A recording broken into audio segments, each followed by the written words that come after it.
Welcome to Morning News on Remo TV. I'm Ibukonda Usanya. On national news, the Bayelsa State Governor, Mr. Diri, has carried out a minor cabinet reshuffle 6 months after he appointed commissioners. He announced his decision during the 22nd State Executive Council meeting at the Government House in on Wednesday. In the exercise, the State Commissioner for Labour and Employment, Mr. Fejo Tokito, was redeployed to the Ministry of Trade and Investment, while his counterpart in charge of the ministry, Mr. Stanley Brabok, was moved to Labour and Employment. Diri explained that the change was made in the interest of the state, urging the council members to always remember that they were appointed to serve the people. He said, "The Honorable Commissioner for Trade and Investment is hereby redeployed to the Ministry of Labour and Employment." In the same vein, the Honorable Commissioner for Labour and Employment is hereby redeployed to the Ministry of Trade and Investment. Still on national news, an early morning fire on Thursday destroyed the Waring Party Park market, killing one person. The deceased was believed to have been burnt in his shop when the fire started around 12:30 a.m.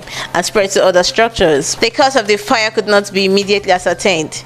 Our correspondent who visited the scene observed that 95% of the shops and the markets were consumed by the fire. Over 10 tricycles parked in the markets overnight were also destroyed, as well as contents like fishes, perishable and non-perishable commodities. The fire was still smoldering when our correspondent visited the scene, as burnt carrots, garbages, and onions littered the ground. The traders were seen counting their losses as they clustered in groups, discussing the tragedy. On international news, the Biden administration views the New START treaty clinched with Russia this week as the beginning of engagement on strategic issues, including the multilateral arms control. The U.S. Embassy said on Thursday. Robert Hood, the U.S. ambassador to the UN in Geneva, speaking at the UN-sponsored conference on disarmament, called for new arms control that covers more weapons and eventually more countries. The United States will also seek to engage China in nuclear arms control and risk reduction.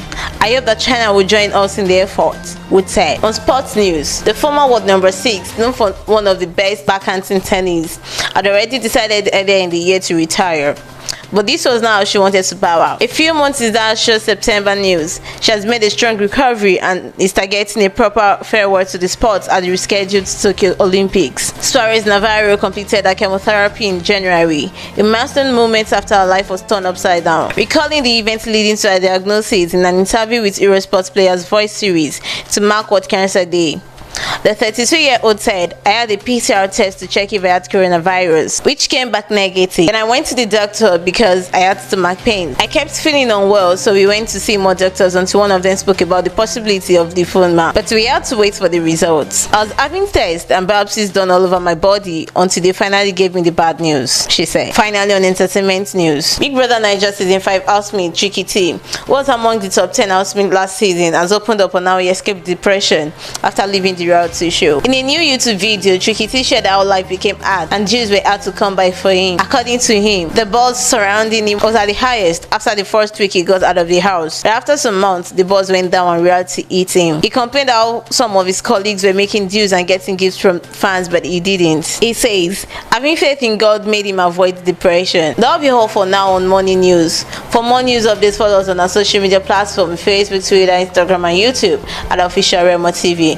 You can also visit our website at www.remotv.com.ng. I'm Ibukonda Osanya. Goodbye.